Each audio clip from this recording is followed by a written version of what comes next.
The premiere night of Dust and Skyline at the AMC on 16th Street Mall. The cold air stung my hands as I stepped from the garage onto the black carpet. A volunteer with a name tag scanned my ticket and handed me a wristband for the filmmaker area. I looked up at the front row. 3 cards reading Reserved Dalton Family placed right in the center, still empty. I took a deep breath and adjusted the Front Range Media Lab badge lanyard around my neck. Since I was 8, I've been used to standing backstage waiting to be called, so this feeling wasn't new, only sharper under the theater lights. Mira leaned in, whispering just loud enough. "The front row is empty again?" "Yeah," I said, eyes still glued to the 3 seats. They texted, "We'll try," which means they won't be here. Evan tugged my hand and handed me a water bottle. "Look at the screen, not those 3 seats. You worked all year for tonight." I smiled a little to put him at ease. "I know. It's just, if it were Landon, they'd have been here since the afternoon." The festival MC reminded me to step out for a quick photo at the backdrop. Camera shutters clicked. A few local reporters asked 2 perfunctory questions. "Where is the film set?" "Main source of funding?" I answered succinctly, thanked them, then headed back into the theater before showtime. Mira handed me a box of popcorn and a wooden spoon. "Hold this so your hands aren't empty." I sat in the film crew's row and had just switched off my phone's ringer when the family group chat popped up. "Tied up with work in Boulder. Won't make it, dear." I typed, "Understood. Have a good evening, everyone." Then set the phone face down on my lap. The house lights dimmed and the whispers in the auditorium settled. I glanced one last time at the 3 seats with the name cards. Empty. Evan murmured, "Focus on your film's opening line." I nodded, letting my stomach settle again. I told myself, tonight needs no one's stamp of approval. But at that exact moment, I knew this story wasn't just a film premiere. It was the night I said out loud what I'd always been taught to swallow. At the Dalton house, everyone is always on time for Landon, and me, only when they need a pretty photo with the perfect family hashtag. And tonight, I wasn't standing backstage anymore. The morning after the premiere, I got up earlier than usual because I had scheduled time to answer festival emails. As soon as I opened the studio door, Mira texted, "You're on A1. I read it this morning, and I'm so proud I could faint." I pulled up the Denver Post homepage. A photo of me standing in the middle of the old warehouse sat right at the top. The headline about Front Range Media Lab converting a warehouse into an editing room, along with projects that tell the city's stories. I texted Mira back. The article arrived on time. Family didn't. Evan brought in coffee and set it beside the editing desk. "Keep the phone on vibrate today. I'll screen for you." I smiled. Let it ring. We choose whom to listen to. 15 minutes later, the screen showed Mom, Nora Dalton. I looked at the name for a long time, then picked up. Her voice was slightly high, trying to sound bright. "Hello, dear. Beautiful article. I'm proud." I answered briefly, "Thank you, Mom." She paused a beat. "Thursday evening, come home for dinner. The whole family wants to congratulate you properly." I asked directly, "Is there anything you need me to prepare?" She drew a light breath. "Just come." I agreed, put it on the calendar, then set the phone down. Evan looked at me. "You okay?" I nodded. "Okay for now, but I'm not walking alone into another meeting with no clear purpose. This time, I'm bringing my own pen and notebook." On Thursday, I drove to Cherry Hills Village. My parents' house is large, the lawn closely cut, the porch lights warm and yellow. The table was set. White tablecloth, cutlery placed just so, wine glasses gleaming. Nora carried out a bread tray, kissed my cheek quickly, You've lost weight. Too busy? Charles, my father, came from his study, squeezed my shoulder for exactly 1 second. Congratulations. Now to business. I sat down, keeping a polite smile. Landon arrived last, neatly suited, and set a thick black folder on the table. The meal went by as quickly as a ritual. As soon as the main course ended, Charles pushed his chair back slightly and dabbed his mouth with a napkin. We're proud of the article. Now to business. Landon opened the black folder and flipped to color-printed PowerPoint pages. Whitestone and Dalton is opening a branch in Lodo. The bank requires a co-signer for a $1.2 million loan. You sign and it's done. I looked straight at him. Why me? Nora jumped in. You're in the spotlight now. Your work is getting attention. You have a responsibility to build the family brand. I set my hands on the table edge and spoke clearly. One signature could lock me in for 10 years. I'm not signing. Landon grimaced. Be realistic. It's just a name on a contract. I'll pay. I asked, collateral? He answered, projected revenue and a consulting contract under negotiation. I turned to Charles. You want me to sign a loan whose collateral is projected? Charles dropped his eyes to the papers, then looked back at me. When did you learn to be ungrateful? I didn't raise my voice. I learned the law of boundaries. The air grew thick. Nora softened her tone. Harper, I'm not asking for money, just a signature to reassure the bank. You know Landon has always put the Dalton name first. I nodded. I carry the Dalton name too. But I'm responsible for my own company first. If your branch performs well, you don't need me. If there's risk, the bank will knock on my door first. Landon forced a smile. All right, we'll set that aside. A smaller matter. Your role at Front Range. Nora pulled another envelope. We need someone in charge of VP of Strategy and External Affairs at your media lab. The family will provide connections in exchange for the Dalton name accompanying events. I asked plainly, who is we? Charles answered, the family. The Dalton name has to appear in the right place. I took the envelope and opened it. A hastily written job description, unpaid but with authority to approve content and partners. I slid it back. Front Range has its own advisory board. There is no VP of Strategy and External Affairs seat for the family. If anyone wants to advise, submit an application like everyone else. Landon gave a strained laugh. You're making it too hard, it's just an honorary title. I replied, titles come with decision rights. Front Range doesn't apportion decision rights by surname. Charles switched tactics. This is a co-branding opportunity. You get family support. It's time you pulled the family up. I enunciated each word.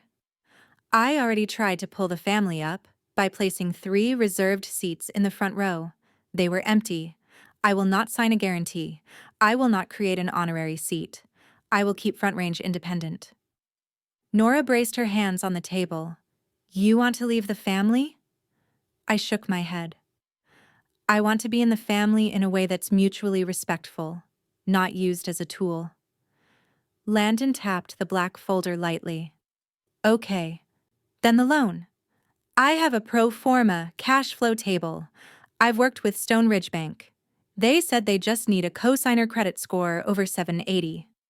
I opened my notebook and jotted quickly, cosigner, 1.2 TPM, Stone Ridge. Collateral. Unclear. I looked up. I need the pro forma, signed contracts, specific collateral, repayment terms, interest rate, covenants. If everything is complete and safe, I'll introduce you to a friend at a community fund that lends to small businesses. But cosigner? No. Charles pressed each word. Who do you think you are to set conditions? I answered calmly. I'm the person responsible for my own signature. That's all. The dinner ended quietly. Nora said she would bring dessert to the living room, but no one touched a thing. I stood, straightened my chair, and looked directly at my parents.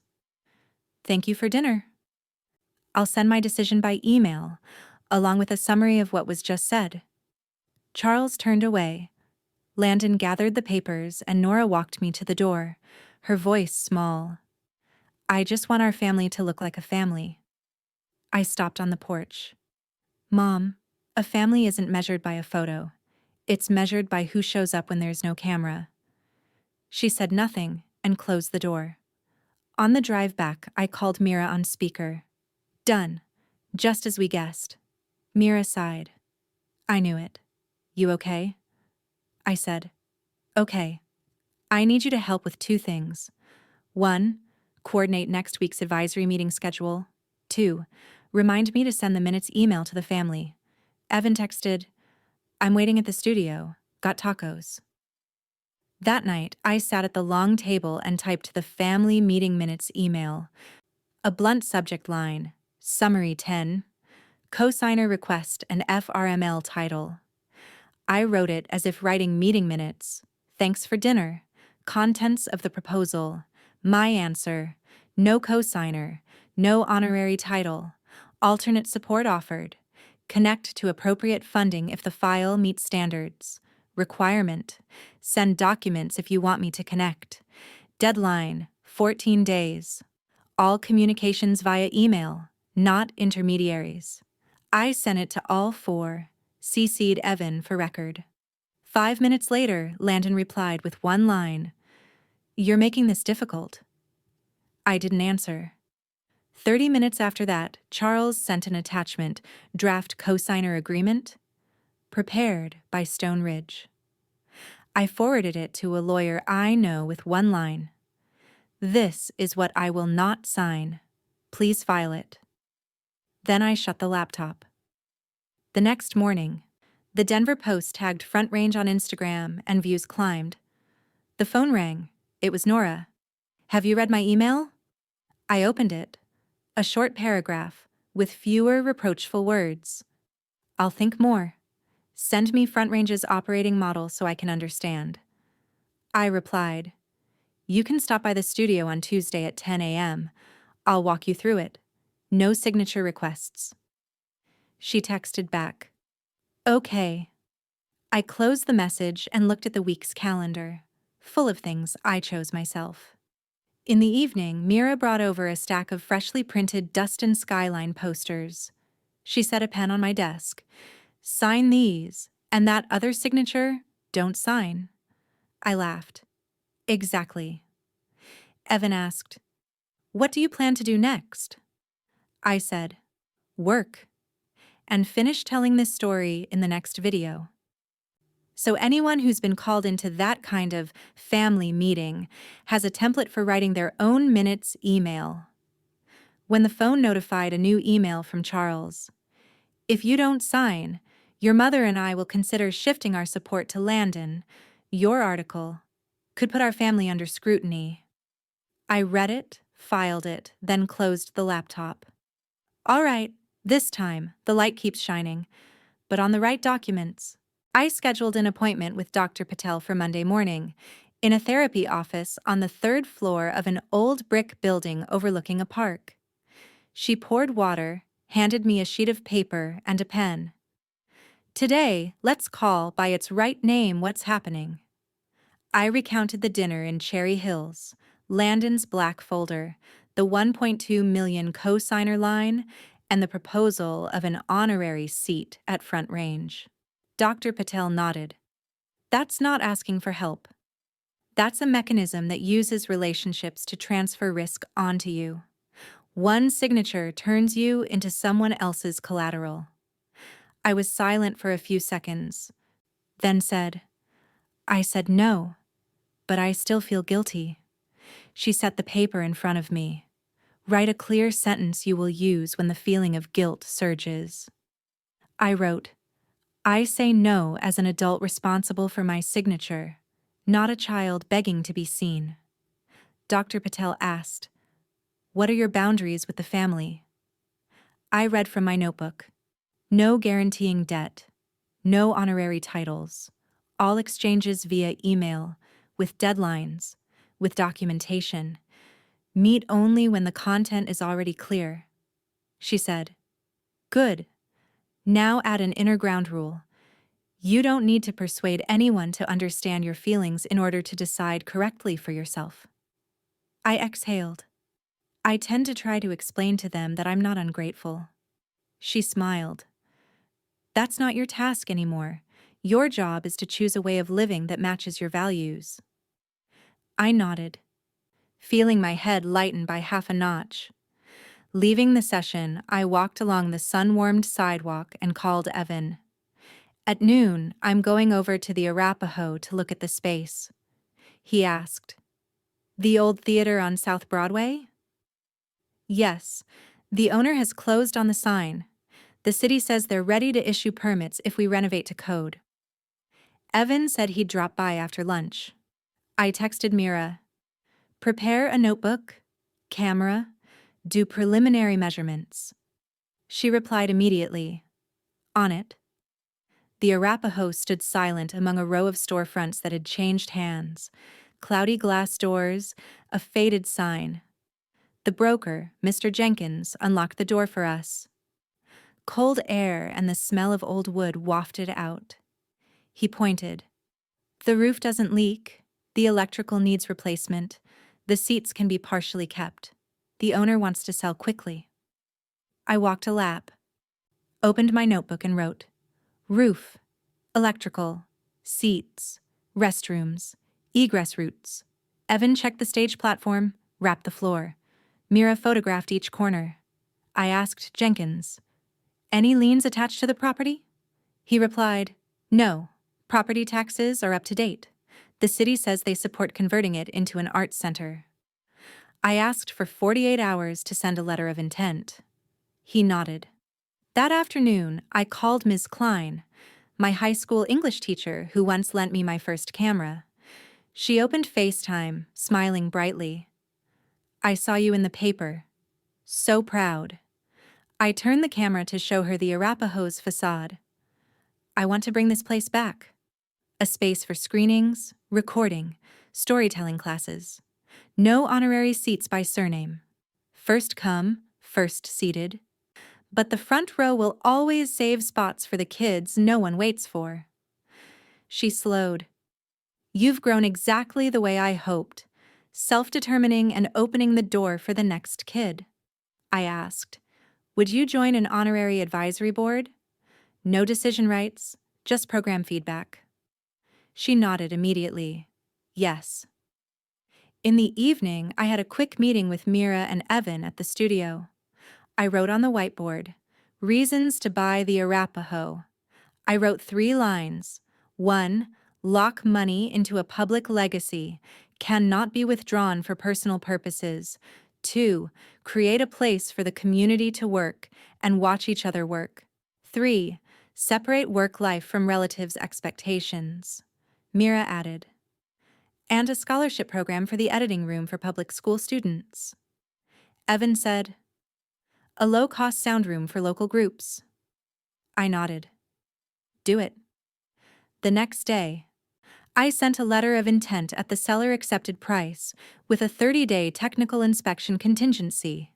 I called a structural engineer, an electrical and plumbing contractor, and a theater seating company. I also called a small nonprofit in community arts to ask about a governance model. The person in charge said, "If you want to keep operations flexible, you can set up a property management company and record a community use covenant with the property records. It will obligate the owner, including you in the future, to the purpose." I jotted quickly, "Community use covenant, record on title." I called a real estate attorney to draft that clause. A text from Nora arrived mid-afternoon. "I've read the minute's email. I'm sad that you're shutting out the family." I replied with one sentence, "I'm not shutting anyone out. I open the door when people respect boundaries. On Tuesday, please stop by the studio to see how Front Range operates." She didn't reply. Landon was different. "I only need a signature. You're overdoing it. I didn't text further. I focused on inspecting the theater. The first inspection lasted 4 hours. The structural engineer said the roof was fine, but the longitudinal beams needed reinforcement. The electrical contractor listed replacement of all old wiring. The restrooms must be upgraded to current code. No major surprises. I opened a spreadsheet and divided the work into 3 packages in order: safety, legal, experience. Evan suggested a simple acoustic ceiling first, then upgrades as funding comes in. Mira suggested community fundraising for the seats. 1 sponsor per seat. I said, okay, but priority for student groups and low-income people. All 3 of us nodded. Late at night, I sat alone in the theater and video called Ms. Kline again. I can hear your footsteps echoing in the empty space, she said.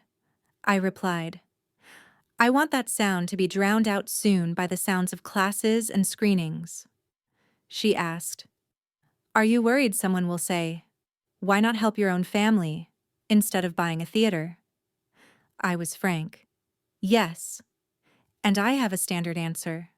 I don't resuscitate anyone's lifestyle. I invest in a place that creates fair opportunities. If my family wants to participate, they buy tickets like everyone else or fund scholarships without demanding seats. She laughed.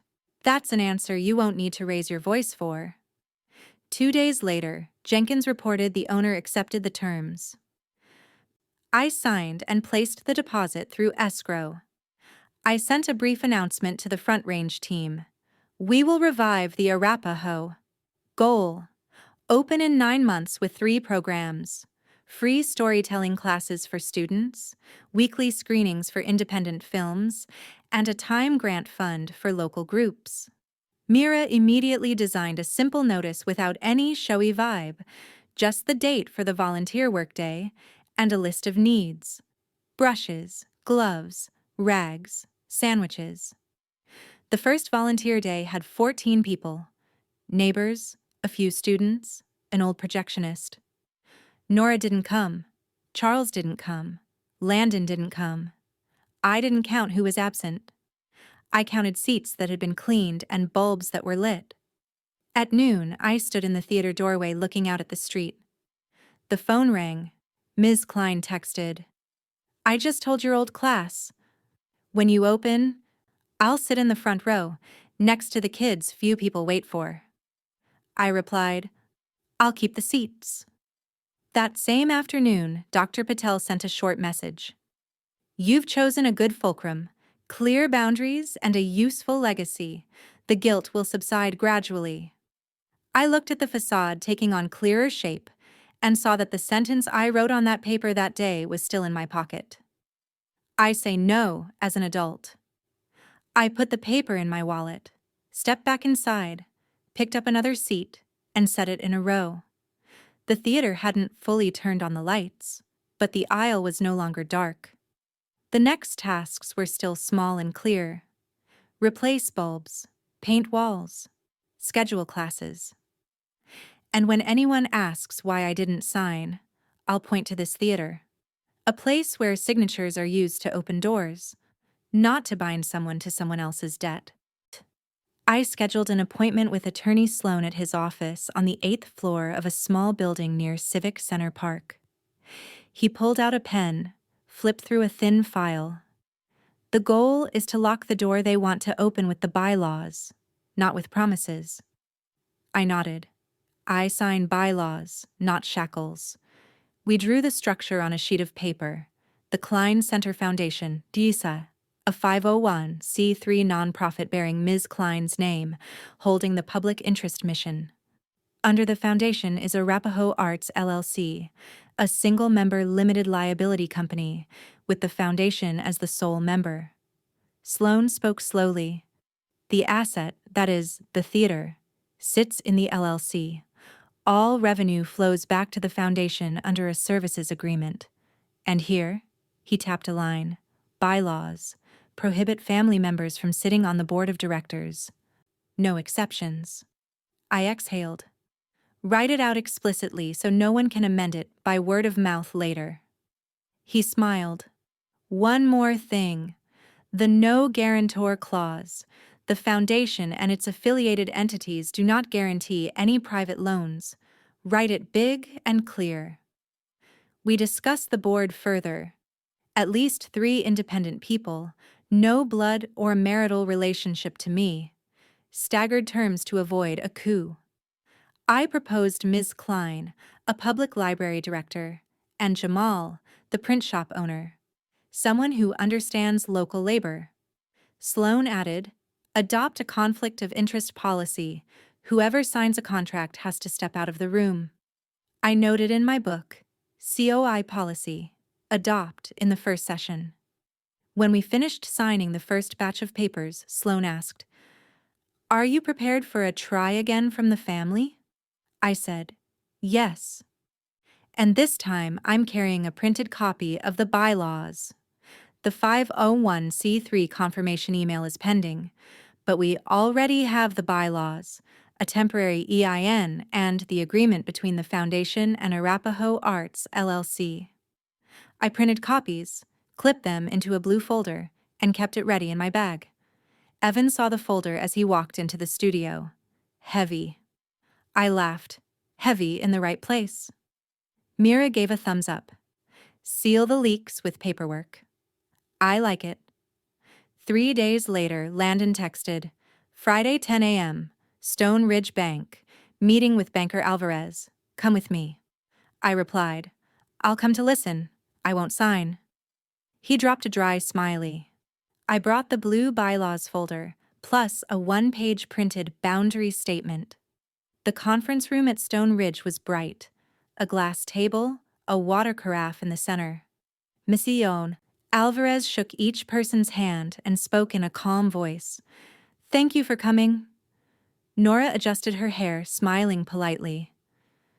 We just need a friendly signature to put the bank at ease. Ms. Alvarez looked over at me. Are you the proposed co-signer, Ms. Harper? Landon cut in. Yes. It's just paper, sis. I set the folder on the table. That paper ties the debt to my name. Ms. Alvarez flipped through the file. A $1.2 million loan, secured by projected revenue and a consulting contract not yet signed. Is there any fixed collateral? Landon hesitated. We're negotiating a long-term lease, so we don't want to collateralize. Charles added, Our family has a strong reputation. Ms. Alvarez kept a professional smile. Banks work with documentation, not reputation. I stated clearly, I'm here to reiterate that I will not sign as co-signer. I have already notified you by email. Landon lowered his voice. Harper, don't make a big deal. Just put your name here. Nora whispered, no longer smiling. Don't embarrass the family. I opened the blue folder, took out the bylaws, flipped to the No-Guarantor Clause, and slid it toward them. These are the bylaws of the Kline Center Foundation and Arapahoe Arts, LLC. All entities within this structure do not guarantee private parties. I also do not guarantee in my personal capacity. Not now, not ever. Ms. Alvarez nodded. Clear. She turned to Landon. Then let's discuss other options. Collateralize equipment, use signed contracts, or seek a guarantee from the state's guarantee program. I added, I'm willing to introduce Landon to a small business lending fund if the file meets standards. But my boundary does not change. Charles leaned in. You're ruining this in front of outsiders. I stayed calm. Dad, the outsiders deciding the money here are the bank. They need documents, not relationships. Nora gripped the edge of her bag. So consider yourself disowning the family. I shook my head. No, I'm only refusing to shoulder someone else's debt. Landon pushed the pen toward me. One last try. You can sign and drop it whenever. Ms. Alvarez stepped in immediately. Sir, a co-signer cannot drop it. The responsibility lasts until the loan is paid off or refinanced. I need everyone to understand that. I stood, gathered the folder. I'm not signing. If there's anything further, send an email. Nora stood up too, speaking softly enough for me to hear. You've changed since that article. I looked at her. I changed when I learned to say no without shaking. I shook Ms. Alvarez's hand. Thank you for the clear explanations. She said, You're playing your role correctly? I nodded and headed for the door. In the hallway, Landon called after me. You'll regret this. I didn't turn back. I'll be busy running a theater. If you need something, send a proper pro forma. Back at the studio, I recapped quickly for Mira and Evan. Mira said bluntly, Hearing "don't embarrass the family" tells you the goal isn't finance, it's control. Evan poured water. At least the banker said what needed saying.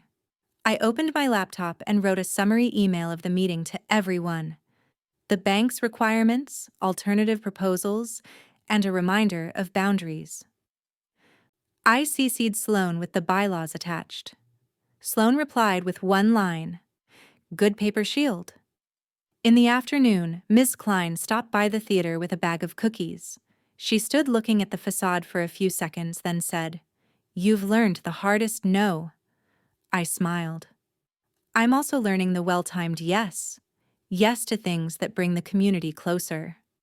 We walked a lap of the theater. She asked about the storytelling classes and the ticket policy for low-income students.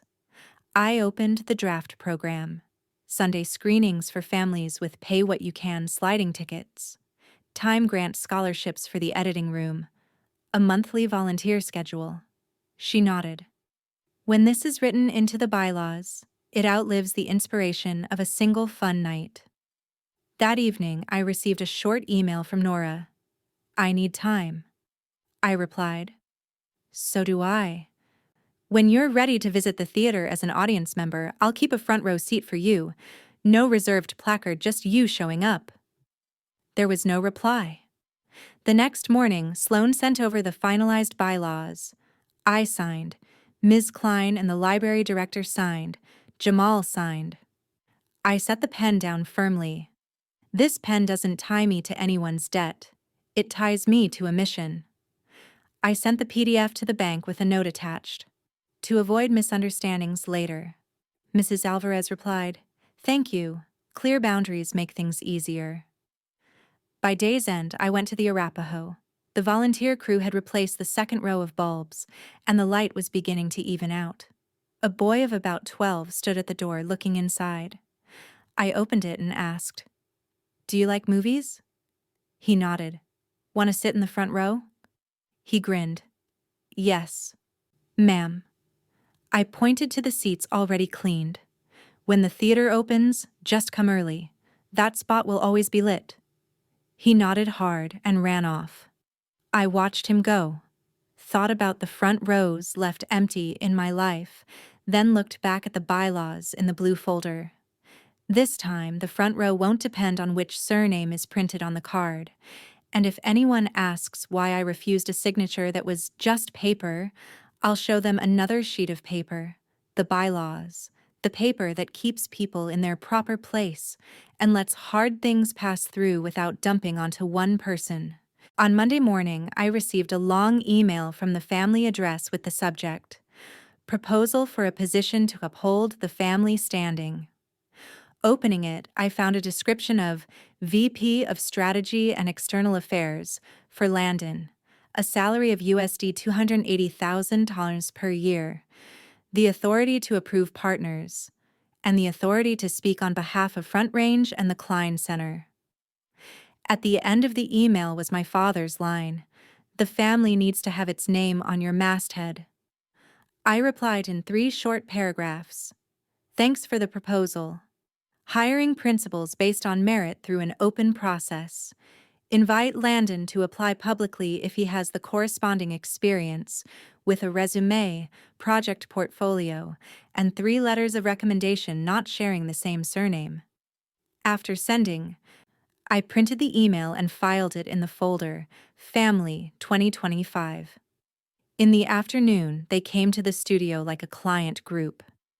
Charles sat upright, placing his phone face down on the table. Nora brought a box of pastries, speaking gently. I don't want to become an outsider in your life. Landon set a 7-page CV in front of me.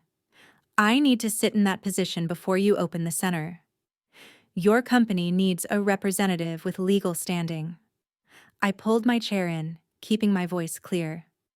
My company hires by merit, not by surname. If the external affairs position opens, it will be posted publicly with a job description, salary band, and experience requirements. Final round candidates will present a 90-day plan. Charles tapped his fingers lightly on the table. You're turning our family into strangers. I replied, I'm maintaining a standard used for everyone so that anyone knows how to come in and how to leave. Nora tried another tack. No salary is fine, just an honorary seat so our family can conveniently make connections. I shook my head. There are no honorary seats. The bylaws prohibit family members from sitting on the board of directors and prohibit decision-making authority without going through process. Landon gave a thin laugh. You think you built all this by yourself? I pointed to the wall diagrams, the organizational chart, feedback lines, conflict of interest policy. I built it with many people. Mira, Evan, Ms. Kline, Jamal, and the volunteer team. No one stands here because of their surname. Charles leaned back. So you're concluding it's a refusal? I said plainly, decline the VP of Strategy and External Affairs proposal. You're invited to submit an application through the proper process if you truly want to work. The meeting ended with no one shaking hands. As they opened the door, Nora turned back. I'll come on announcement day to show support. I replied, if you come as an audience member, I'll invite you to sit in the front row, as with any elderly guest. She hesitated, then nodded slightly. On press conference day, the sky was clear. The theater facade had new glass, a row of new bulbs tracing the roofline, a red drape covering the new sign. The volunteer team arrived early, hanging banners, posting evacuation maps, arranging rows of seats. Evan tested the mic. Mira checked the presentation slides.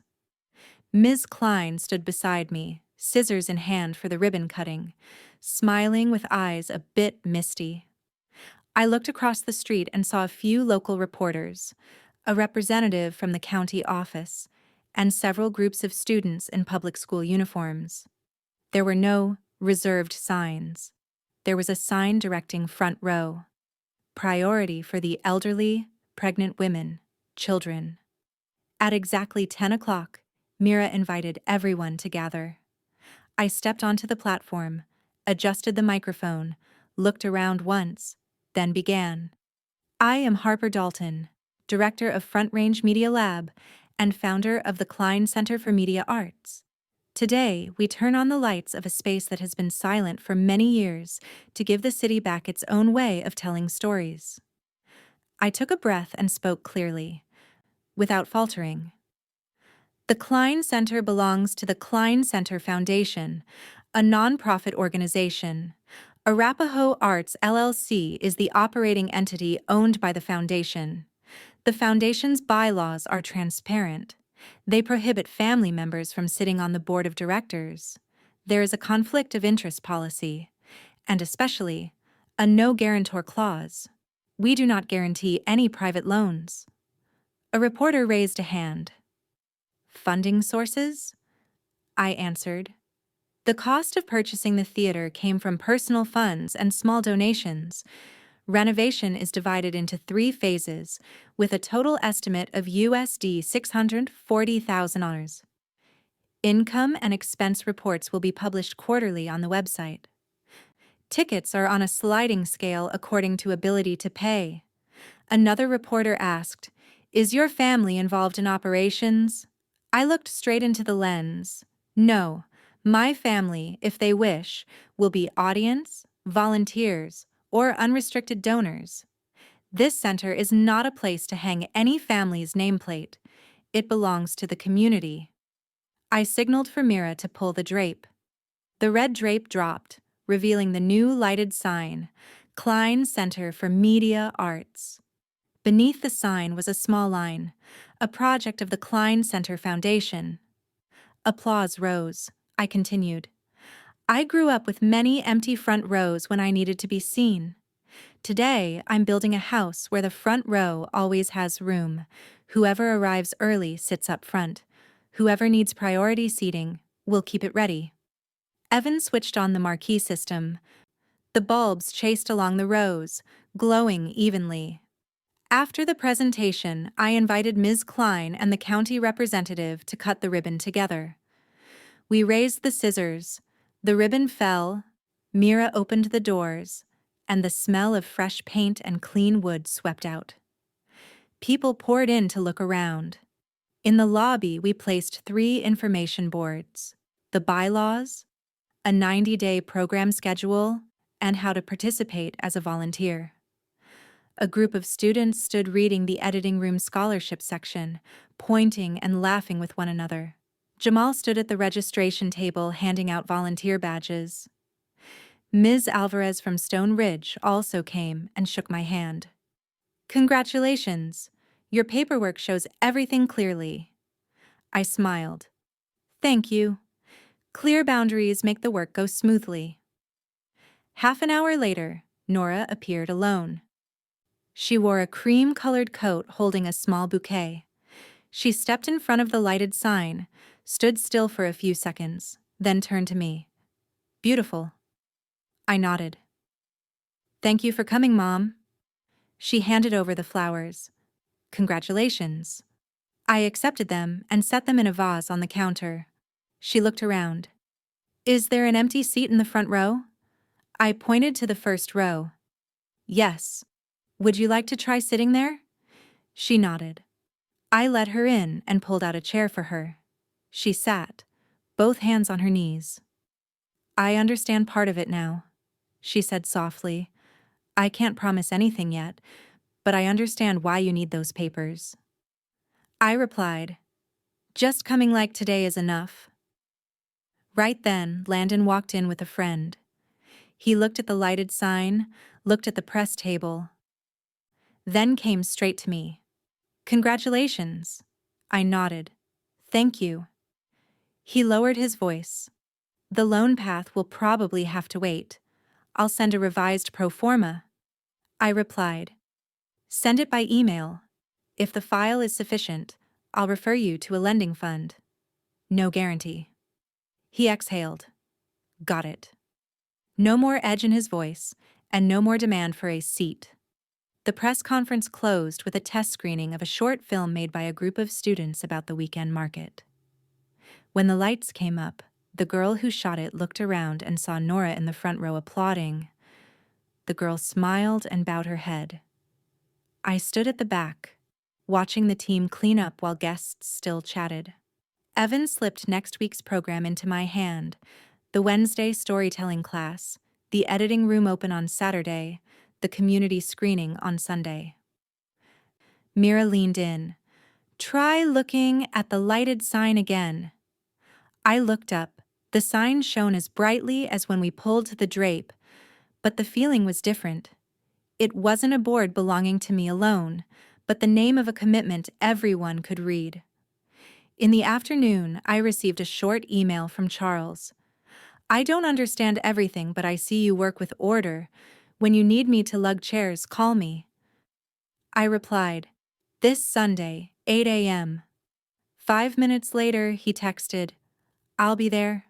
I filed the email in the folder, Family 2025, smiling. I don't need a power seat for anyone. I need many sturdy seats so people can sit down together like today.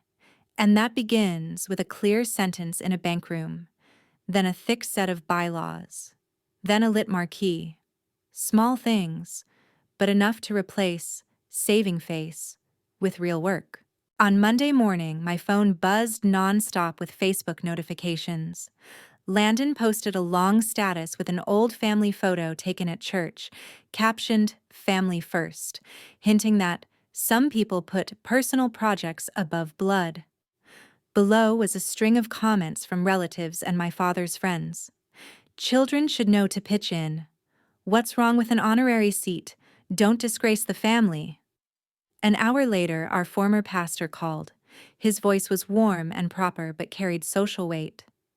"Harper, keeping the family's face is also keeping the peace.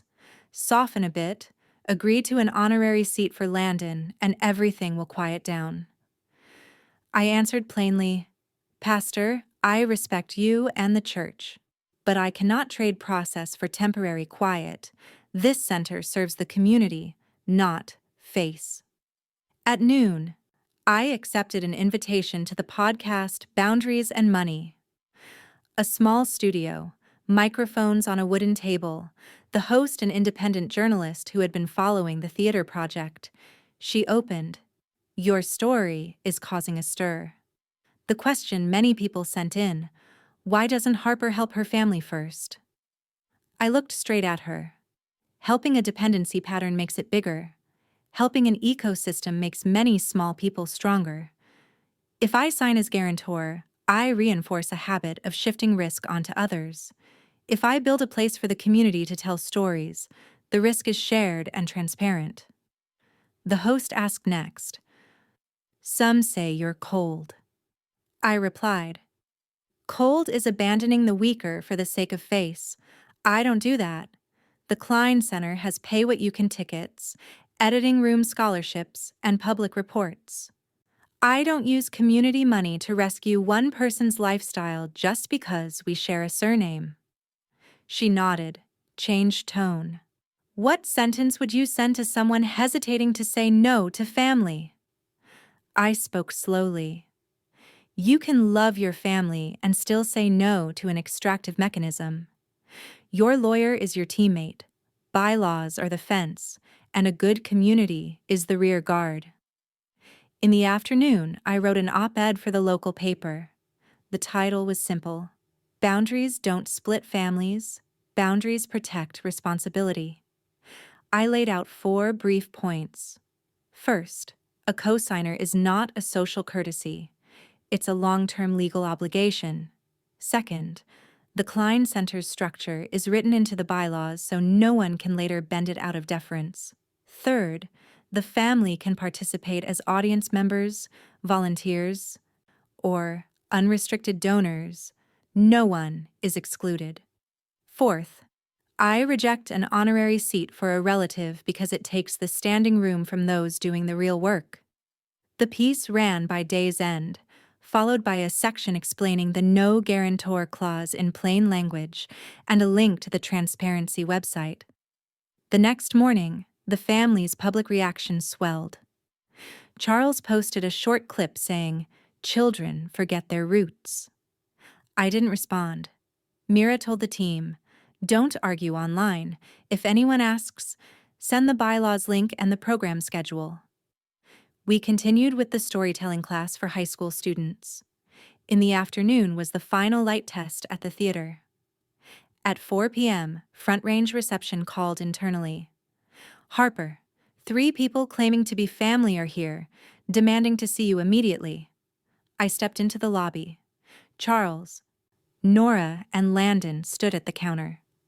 Nora's hand clenched her bag. Eyes red. "Come home and talk to your parents." Charles murmured just loud enough, "Stop this before it's too late." I signaled for the building security to stand about 5 steps away, then stated clearly, "If this is about the bank or the seat, we've already discussed it by email. This is a workplace. If you want, we can schedule a meeting with a topic and time limit in a neutral rented conference room." Landon raised his voice. "No, talk right now. You're making the whole family lose face." Nora came around the counter shouting, "You are my child." A few staff startled and looked up. I kept my eyes on Nora, lowered my voice but was firm. "You are an adult. Adults don't shout in my staff's faces. From now on, all contact goes through council. I signaled security to open the door and handed over the notice, no entry into the workspace without an appointment, that Sloan had prepared. Charles looked at the paper, lips pressed. "You're making people think our family is falling apart." I replied, "I'm making people see a safe workplace. You can schedule a time, with council present. Today, I'm not receiving you." Security politely escorted them out. Nora paused at the door, turned back, and said softly, "I remember the front row on opening day." I nodded. "I remember too. Next time you come, enter through the guest entrance, not the staff counter." She bit her lip and followed Charles and Landon to the parking lot. I turned back to the team. Evan came over. "You okay?" I nodded. "Okay. Thank you all for staying calm." Mira gathered the papers and said quickly, "I'll send the minutes email now. CC Sloan, CC Building Management." That night, Sloan called. "I've reviewed the lobby cameras and the security report. Tomorrow I'll send a soft warning letter. All contact to be scheduled through my office. Violations will be handled by the building under trespass rules." I thanked him. He paused a beat. "You kept your tone very even. Good for the team." I smiled wryly. I flinched a bit when my mom raised her voice, but I remembered the sentence I wrote with Dr. Patel. He added, "Right. Each time it happens, you're teaching the whole family how to talk about work." Upon waking, I saw the Boundaries and Money podcast climbing to top listens in the area. My inbox overflowed with emails, teachers, small business owners. Even an old friend of my mother's wrote, "I'm glad to see you standing firm. Back then, your mother also had to say no to your grandfather to be allowed to study education." I sent a general reply, "Thanks," the volunteer schedule, and a link to sponsor theater seats for students. By noon, an anonymous account posted a photo of me standing in front of the theater captioned, "Ungrateful." I set my phone down, walked a lap around the block to breathe, then went back to work. Evan was testing sound. Mira was printing the new week's posters. Jamal was installing shelves in the lobby. I said, "We're preparing to receive the West Leadership School Group. They need a safety briefing for the theater and a demo of the editing room." Mira held up the plan. "Done." I also added a slide on "Money doesn't buy seats," so the kids can see equality is something you can design. In the afternoon, Nora sent a short email. "I'm sorry for raising my voice at the office. I was pulled by many people. I will work through the lawyer as you requested." I replied, "Thank you, Mom. When you want to see a screening, I'll leave tickets at the counter." Landon sent a PDF, a revised pro forma, this time with collateral and equipment and signed contracts with 2 clients, along with a guarantee letter from a state program. He wrote, "No co-signer needed." I forwarded it to a friend at a lending fund with a note, "Help assess feasibility." 5 minutes later, my friend replied, "The file is much more serious. Tell him to submit the form." I sent back to Landon, "Submit the form here." Nothing further. By day's end, we welcomed the first group of students for a tour. I told the story of the theater having been left idle, why we wrote the bylaws, why the front row always has room, and why revenue is published openly. A boy asked, "If you argue with your family, do you feel sad?" I answered honestly, "Of course. But sadness doesn't make a contract less risky. When I'm sad, I do small, certain things. Write minutes, read the bylaws, take a walk around the block, then come back and open the door for whoever needs to step in." When the theater lights went out, Evan asked, "Are we good for tomorrow?" I nodded. "Good. We have a morning storytelling class, exit lights installation at noon, and an afternoon meeting on volunteer policy." Mira leaned against the door frame. "And if anyone shows up to apply pressure, We already have security, council, and the community. I looked at the marquee outside, thought about the uproar online, then thought about the group of students who had just left the theater. Amid a lot of noise, I choose a quiet job. Keep the doors open, keep the bylaws tight, and keep an even voice when it's time to say no. We announced the No-Guarantor Fund at noon on a Friday. I stood right in the theater lobby, the marquee lit behind me, Mira's camera on a tripod, Evan checking audio. I started the live stream. Hello everyone, I'm Harper from the Kline Center. Today we're opening 100 microgrants, each for $10,000, for young creators in Colorado. Short films, podcasts, photography, small theater, community media. No guarantor required. You don't need backing. You need a plan and commitment. We'll fund the rest. Mira advanced the slide. Clear criteria, a one-page project description, a basic budget, a 90-day timeline, a letter from a mentor, not a relative, and a commitment to share results with the community at the theater. I continued. The review panel includes Ms. Kline, Jamal, a representative from the public library, an independent filmmaker, and me. We prioritize projects with impact in neighborhoods, public schools, and community groups. Reporting is very simple. 2 brief updates and 1 public showcase.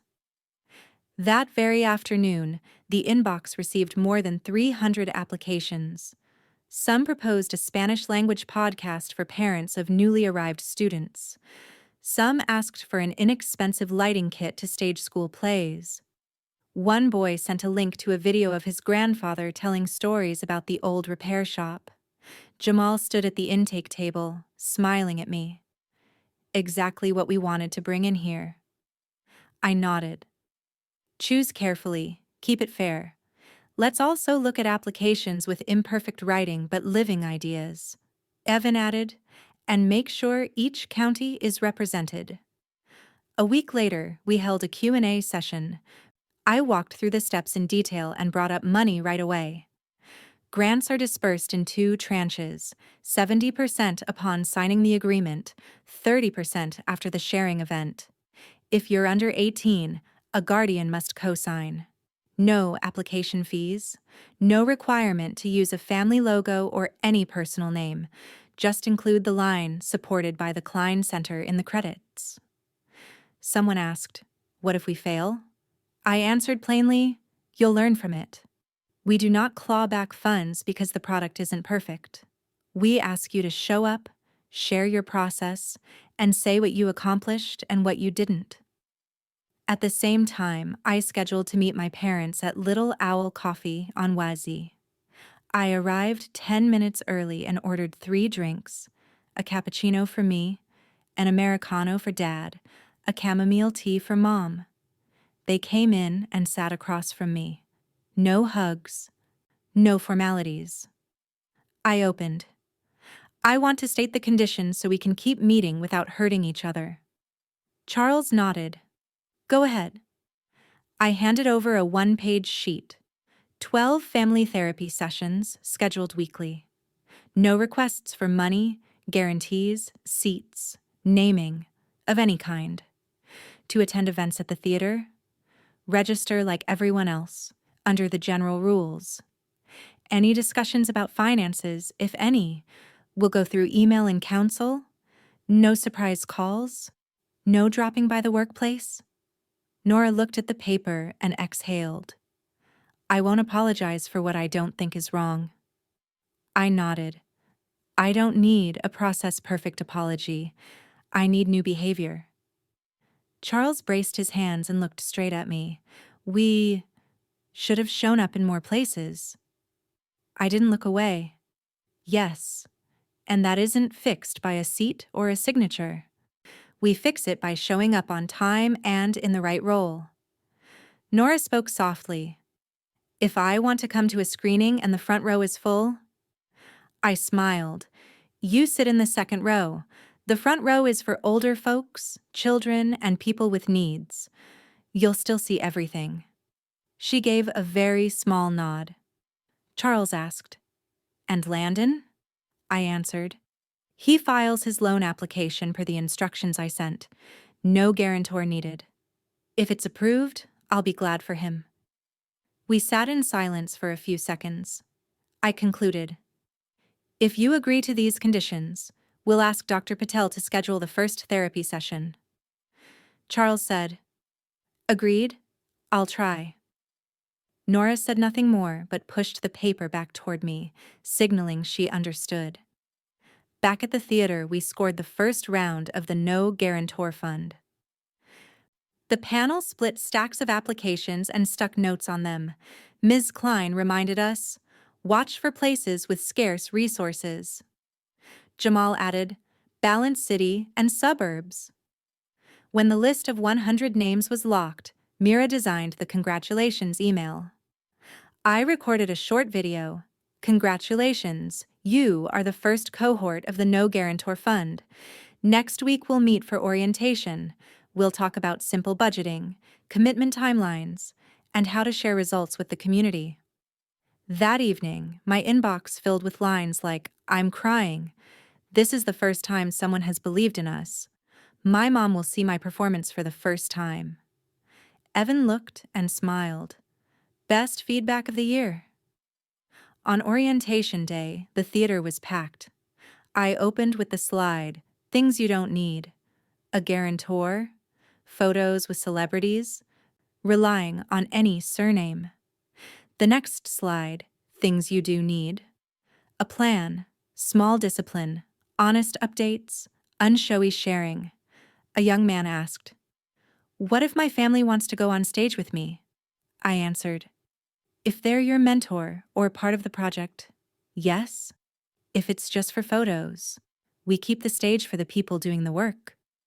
The whole room nodded. Evan covered the technical section, and Mira talked about concise storytelling. At the end, we handed each person a slim packet. The agreement, a 90-day schedule, a contact list, and a card printed with the sentence, "You don't need backing. You need a plan and commitment." 3 weeks later came the official opening night after Phase 1 renovation. No more reserved for Dalton seats. The sign at the door made it clear.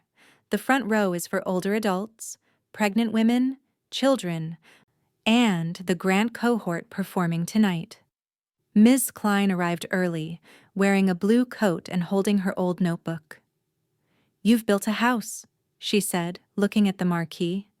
I replied, "A house for kids who used to think they were invisible." Evan stood behind me, resting a hand lightly on my shoulder. Mira hurried past, whispering, "House is full." I stepped onto the stage. No background music, just a mic. "Welcome to the Kline Center.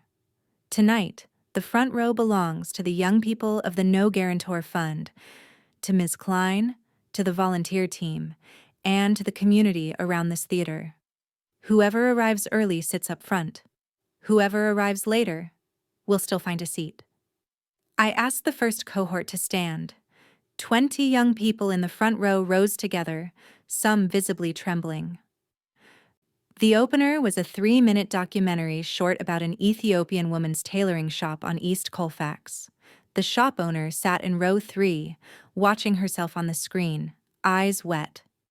Next came a podcast segment about night shift bus drivers, then a short skit drawn from a 10th grader's schoolyard story. Midway through the program, I invited Miss Kline up to say a few words. She stood neatly in the light, her voice warm. "I taught Harper when she was 17. Today, I see her turn self-reliance into something shareable. This place will teach us a lesson no classroom can fully teach: how to show up on time for one another." The audience applauded for a long time. I looked down at the front row at the first cohort. The boy who filmed his grandfather was whispering something to a friend.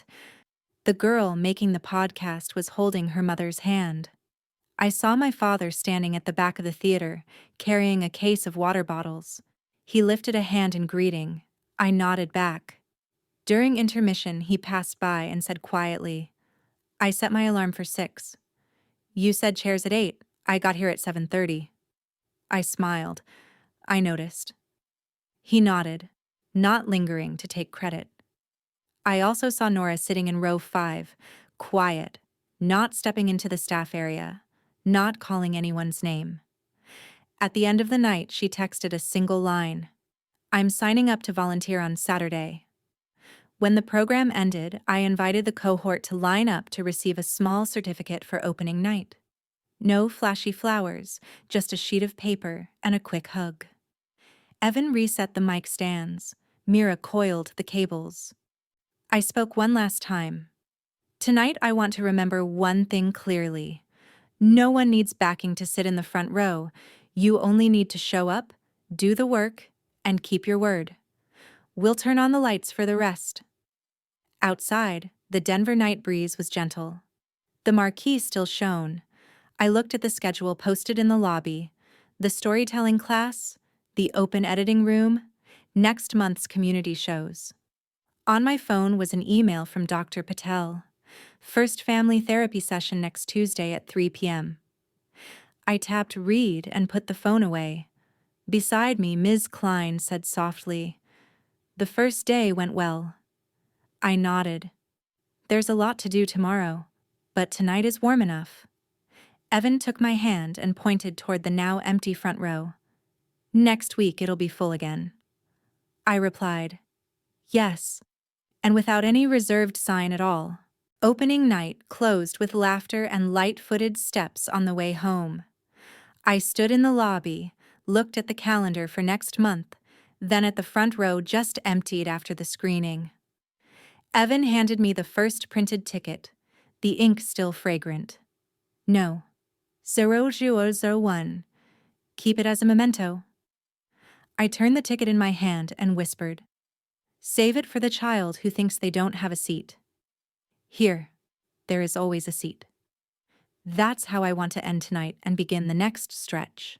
Not with a grand promise, but with a specific seat for the person who needs it. If I had to say it clearly once, I would say this: a real family is the people who show up on time and respect the shared process.